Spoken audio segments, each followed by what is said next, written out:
Hi everyone, my name is Luhan. I'm the postdoc from Church Lab, also the co-founder together with George for the startup eGenesis. Today I'm happy to present to you our progress of using mammalian genome engineering to deliver xenotransplantation as a safe and life-saving procedure. So here we are looking at the number of the patients suffer from the end-stage organ diseases in US. So there are over 2 million patients suffer from the organ failure. Only about 123,000 of them are putting on the waiting list, and only 1/10 of them can get transplantation each year. So there's a huge delta, and human life is at stake. The situation is worse in other parts of the world, especially in Asia, when there is no donation culture. So hypothetically, there are probably 3 ways to solve this problem. 1, we have more donation. Second, probably as Alex introduced, we can use stem cell to produce an organ. And the approach we take, which we hope can help us get there faster and quicker, is to utilize the animal as a bioreactor and change in the way that human compatible. So the process works in the way that we start by engineering the somatic cell. Then as people clone Dolly, we clone transgenic pig from the engineered cell, then deliver organ to the patient. We didn't invent this idea, so people have pursuing this for more than 2 decades, and big pharmas invested very heavily in the 1990s, but it's a huge failure. And there are 2 reasons why it didn't work. First, as you can imagine, there are huge rejection issues between the pig organ and human body, and people underestimate how many antigens they have to remove, and there was no tool to do that. Second, people identify the endogenous retrovirus resigned in the pig genome, and if you culture pig cell together with a human cell, the virus will jump from the pig cell to the human genome. So it didn't work, potentially can become a plague. And that's where we think CRISPR and other advancements in mammalian genome engineering can come to play. And our lab was one of the first labs to demonstrate we can use CRISPR to engineer mammalian genome. We think the beauty of CRISPR is the multiplexability. With such a tool, we can conduct high-throughput engineering to remove the antigen, introduce the immune inhibitory factor to confirm the pig organ human immune compatibility. In addition, we can use the tool to eradicate the virus from the porcine genome to ultimately address the safety concern. So this is a study we published last year. We first utilized a sequencing technique to identify there are 62 copies of the endogenous retrovirus, in particular in the genome of particular cell line we are working at, and we designed CRISPR specifically to tackle the catalytic domain of the reverse transcriptase of the virus genome. And after the treatment, we got the cell line with 100% knocking out of those 62 copies of the virus.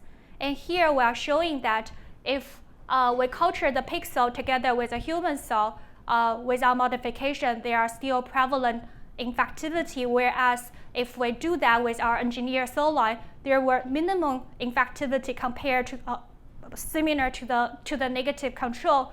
So our work increased the multiplexability of gene editing in mammalian cell by almost 2 orders of magnitude.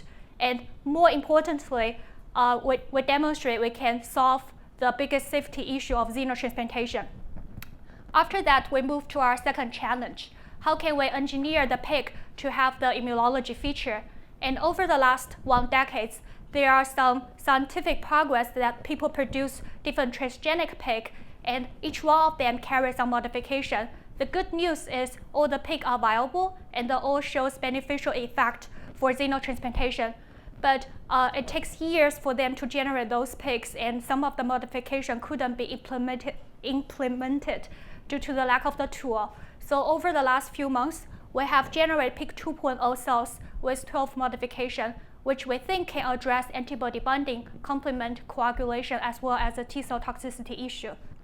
In the meanwhile, with the help of the Denmark Aarhus University, we built the somatic cell nuclear transfer system in which we can take the engineered cell, put into the pig egg, and get a pig blastocyst in 1 week, which we are going to do the embryo transfer to get the pig, as well as also a very quick feedback to let us know what's the developmental impact of our modification on pig. So we are in the process of generating our pig 2.0, and every cell, every tissue, every organ of our pig will have the identical genotype. So we think our pig can serve as a bioreactor to produce different organ, different tissue, such as for heart transplant, liver transplant, pancreatic transplant, as well as neuronal transplant. And I hope I convinced you that the advancement of gene editing really reinvigorate the field of xenotransplantation. In the meanwhile, I think if we can solve the immunology issue, we can do things beyond that. We can engineer the liver to be cancer resistant, as Jeff mentioned, virus resistance, as George mentioned, or produce some non-essential amino acid, as Harris mentioned, and we don't need to worry about the ethics issue if we need to use that directly on human being. So to a certain extent, xenotransplantation open a back door for us. We can really exercise a tool to push the envelope of gene editing in terms of the scale and complexity, which may have the impact beyond our practice. So last, I'd like to thank George for being a visionary and enable everything happen. And my team, specifically Mark Guile, led all the synthetic biology as well as bioinformatics effort. Don't build the embryogenesis system, and working together with Elon to lead the effort of the pig 2.0. And I'm happy to take any question.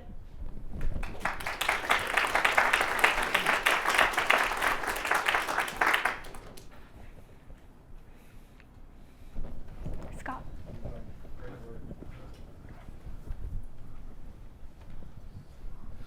So in the paper where you described the inactivation of 62 loci at the same time, these were all PERV loci. Do they include all the PERV families, the C and the D, and I think there's an A, and do they hit all of them? And then in the cell type that you used to achieve this, is that clonable, that cancer cell line PK15? Because I'd be interested if it is, obviously. Yeah. So Scott asked two questions. First, whether we hit all the PERV family, and second, whether our cell line is clonable.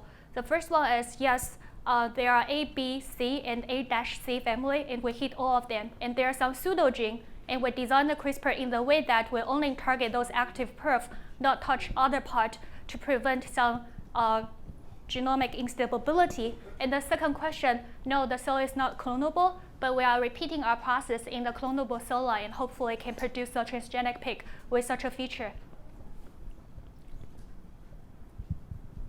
Hi, Liam Holt from NYU. So I was wondering about the immune rejection problem, and I think you were talking about changing the antigenic surface of the cell, but also cells present peptides from the interior of the cell.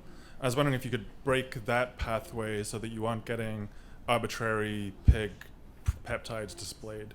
Yeah, so Lian's question is, even you can remove the antigen from the pig surface, the cell debrief will be picked up by the antigen presenting cell by the host, then trigger the indirect rejection. And to solve such an issue, we are not only knocking out the antigen, we are inserting some of the immune inhibitor factor, for example, CTLA-IG, which can suppress the T-cell reaction and hopefully can mitigate such a problem. Okay, thank you.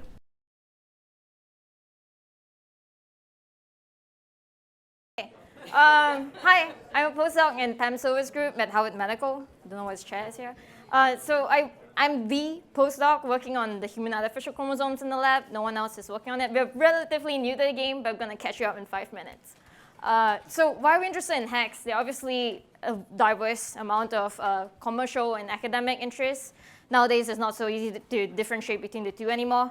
But we're really interested in HECs because, as many of you have mentioned, it will really hack into chromosome biology across all organisms, so not just humans, but it will really push the boundary on many different things. And if HECs get too controversial, I might go into lizards and do like dragon artificial chromosomes, but this is the goal, which is to hack chromosome biology. And so what makes a good hack?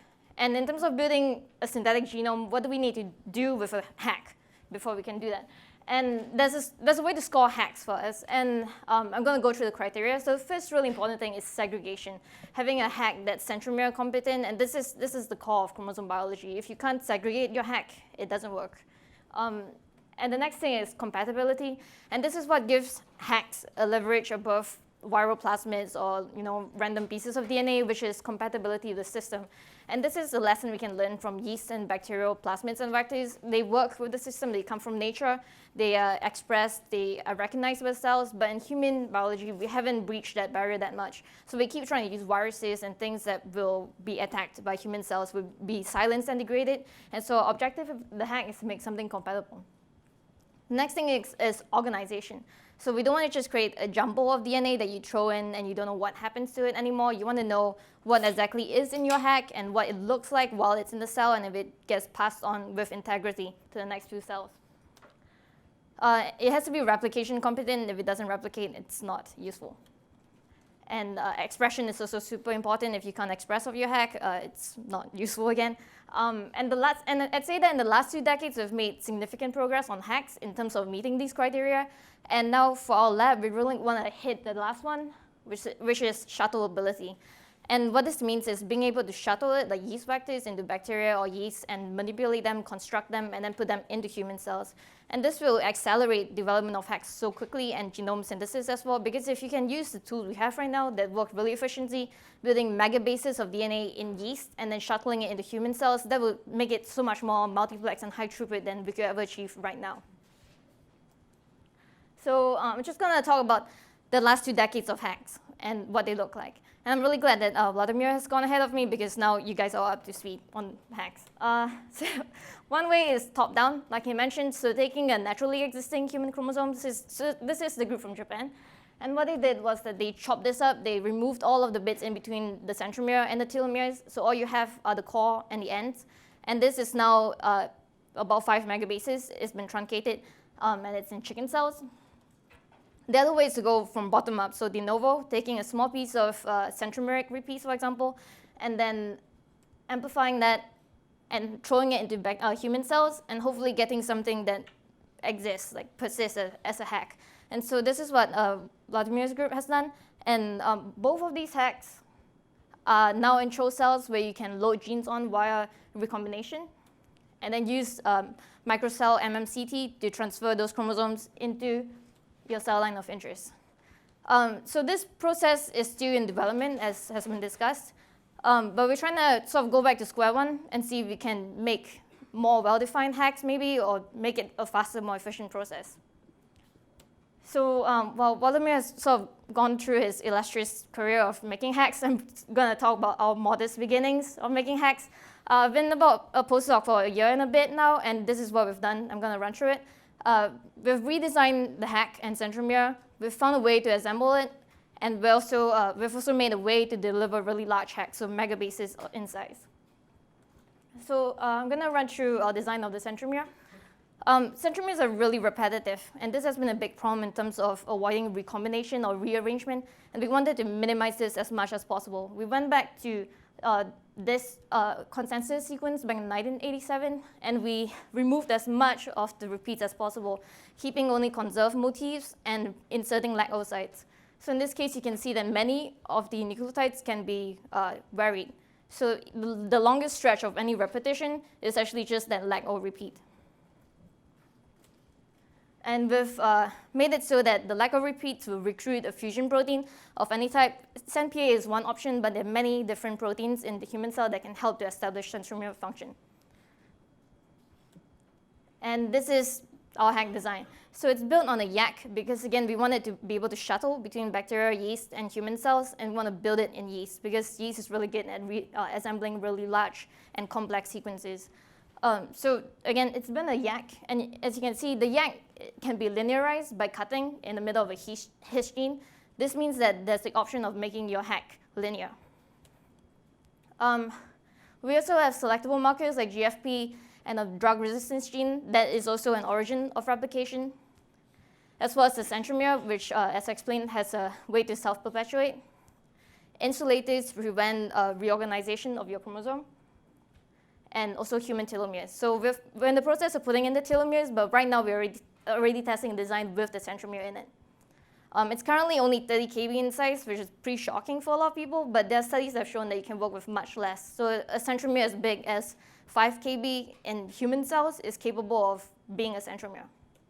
And the way we've done it through assembly has been quite complicated. It took us about a year to make this hack because of all the repeats and the large centromere and telomeres again. But the best way to do it, in our experience, is through tire assembly, which is to throw all your fragments into yeast with overlapping ends. And this works on the scale that's much better than any in vitro method that is out there right now. Lastly, I just want to talk about some work that we've done to show that we can deliver megabases of DNA from yeast into mammalian cells. And this is a really big barrier because you can't do this just through lipofectomy. You expose your DNA to too much damage in the process. But this means that you can now start creating hacks of megabases in yeast and pushing it into human cells. And you can get this at a rate of 1 in 300 cells would get the hack when exposed to the yeast. So a nice thing about it too is that if you have yeast that have your hack, you can deliver proteins too. And my collaborators managed to give human cells herpes through this method. So they assembled the herpes genome in yeast and also delivered it with proteins into human cells, and they've shown that the cells get herpes. So this is a super non-fun way to get herpes.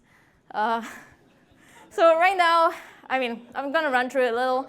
But the key ingredient here is arresting the cells in mitosis because this removes the nuclear membrane, and it makes it easier for your hack to get into the human cell and get accepted into the nucleus when it reassembles. And so again, the rates, if you compare 12 kb hack out to a 1 megabase hack, there's virtually no difference. They're all about 1 in 300, or like 1 in 1,000 cells will get your hack. And this is super amazing because, again, you can make so much with this. And so that concludes my talk. I just want to say that we're testing the hack now, and this work has mostly been funded by DARPA and has been a collaboration between my lab, Pam, and John Glass at JCVI. David's been working on the yeast to mammalian cell fusion technique, and Jeff has been really instructive in the design of the hack as well. And I have recently got a master's student, so I'm not the only one building the hack and testing in the lab. And yeah, these are my acknowledgements. Yep. Thank you. Question? First of all, that was a marvelously clear presentation, Thank you. including the slides. They were great. Thanks. I wanted to ask which different types of mammalian cells have you done this in? Mainly we're testing in hack first, just because it's so easy to transfect. And we have protocols for the yeast to mammalian cell fusion, optimized for hack cells, viral cells, even mosquito cells. So the protocol is really easy, and you can achieve rates of 1 in 1,000 delivery. But first we're doing hack cells, but we'll definitely branch out into other ones once we troubleshoot the hack. So I don't expect it to be an overnight miracle. It's going to need some work. Yeah.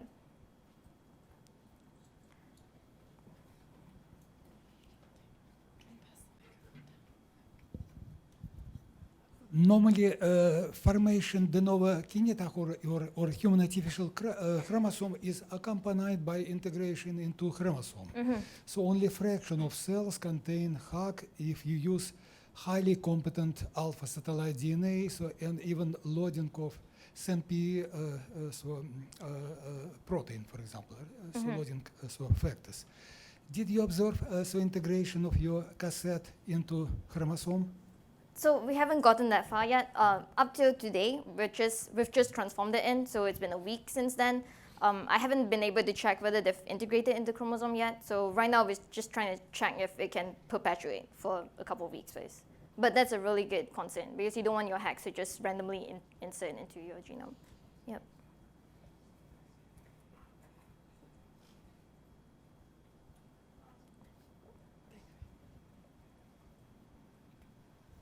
Did you say that there's a sorry, I'm Leslie Mitchell. Did you say there's a 5 kb centromere that's functional? Did I hear that correctly? No. So we've just made our 5 kb centromere.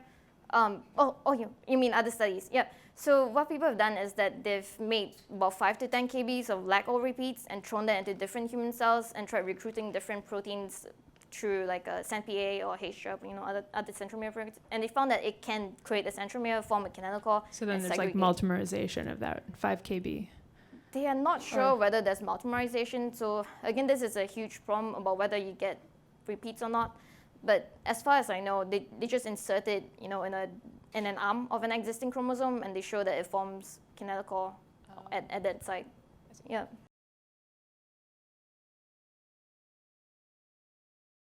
I'm going to talk about a project we conducted that I believe will just about half the work you need to do to write the human genome.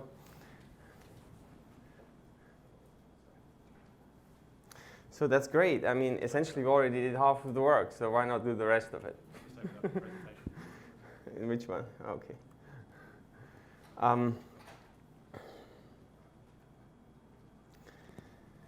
So human eukaryotic genomes can exist in various ploidies.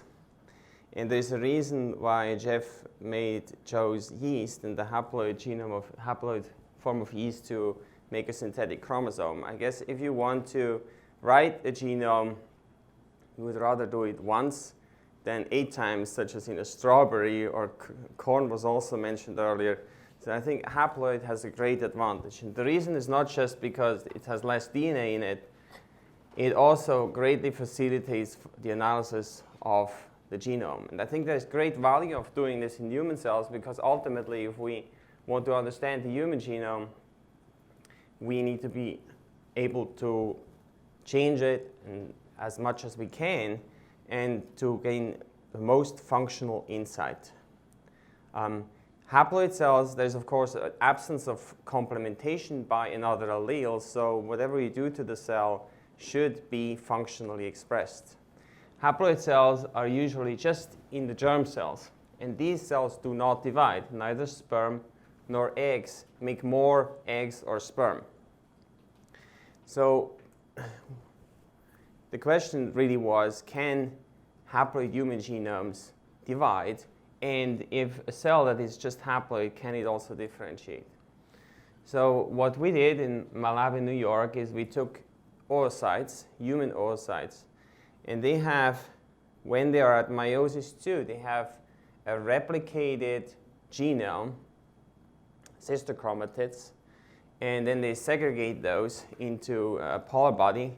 So they just segregate sister chromatids. So the oocyte is already haploid.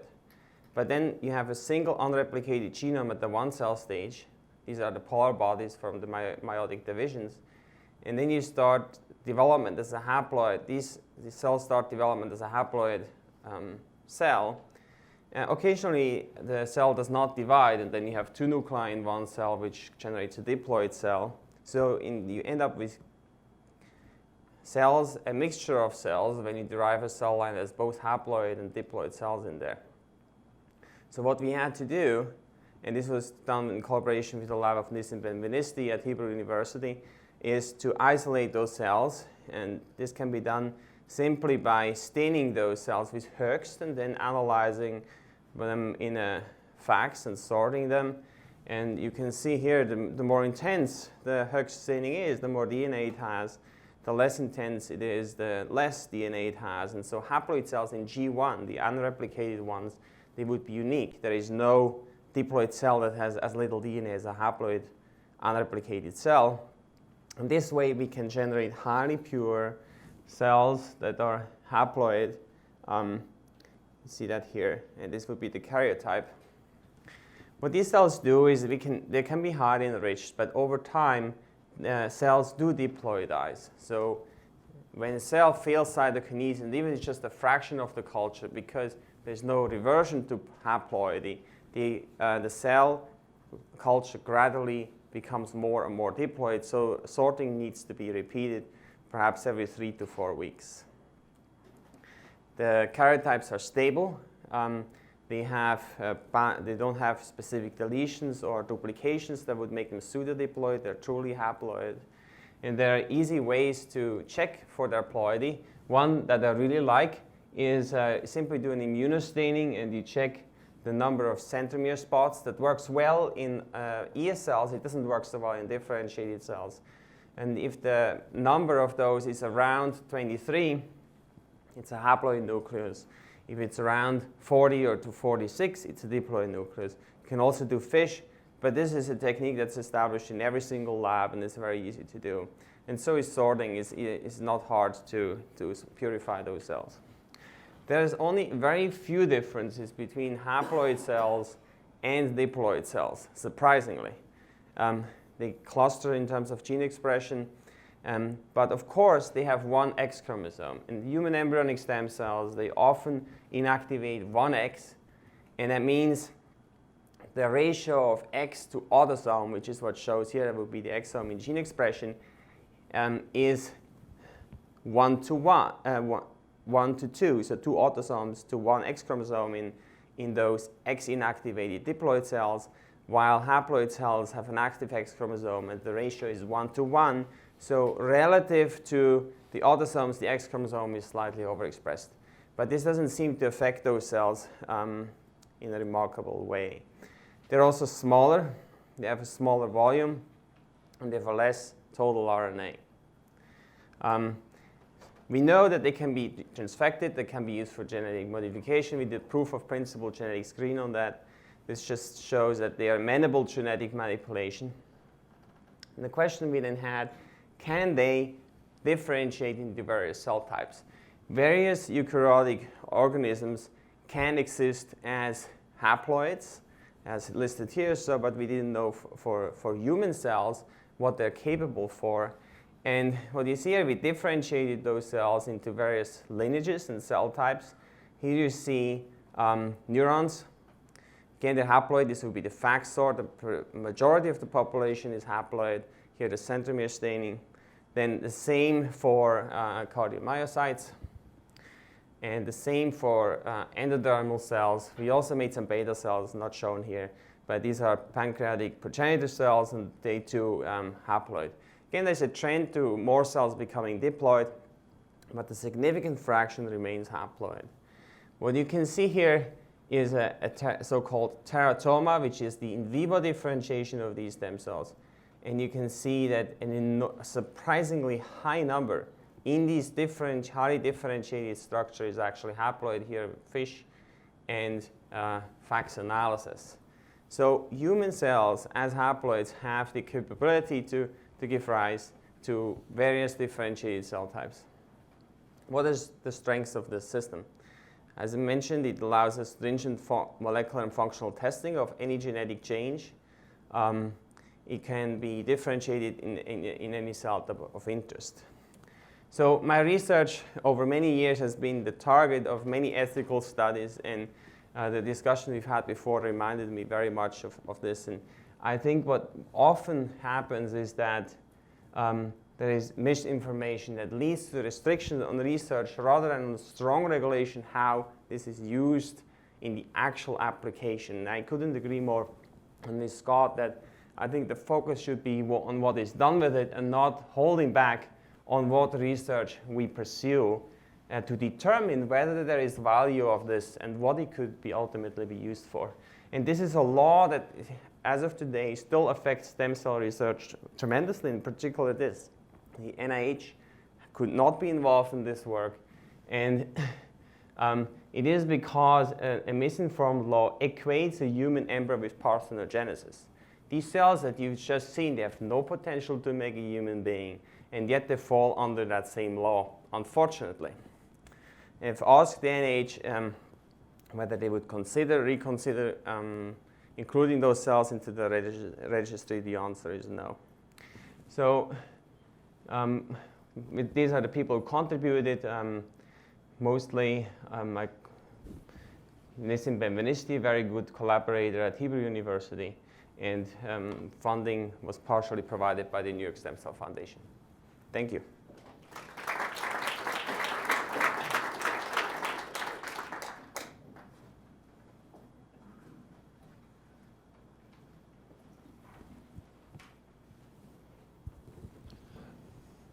I was wondering, this is Liam Holt again.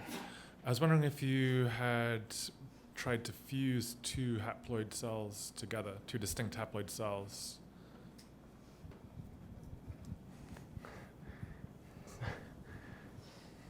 So, well, I mean, these are parthenogenetic ES cells, and then, you know, you're trying to make endogenetic ES cells as well, and if you fuse them, you would have a diploid biparental ES cell, for example. Could be done. We haven't done that yet, but right, I think the focus here is on keeping them haploid. There's many things that could be done with those cells, clearly. Yeah, Jeff Buka. I was wondering, practical question. You said you have to sort them every so often. Yes.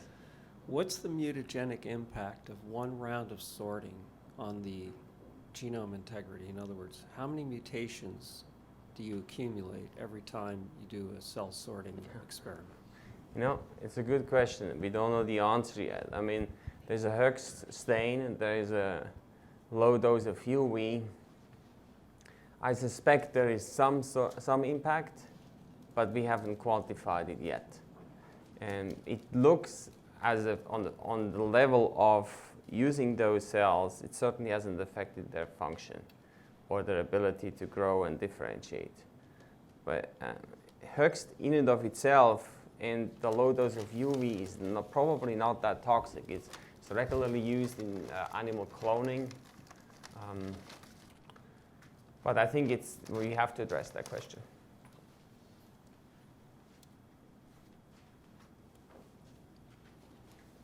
What's the mechanism for diploidization of these cells?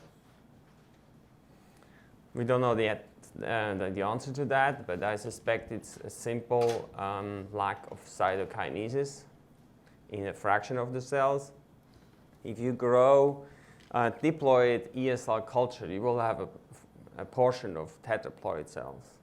These cells don't really become diploid anymore, but because they have a supernumerary centrosome, they often divide abnormally at the next cell division. So you don't really convert your entire culture from diploid to tetraploid.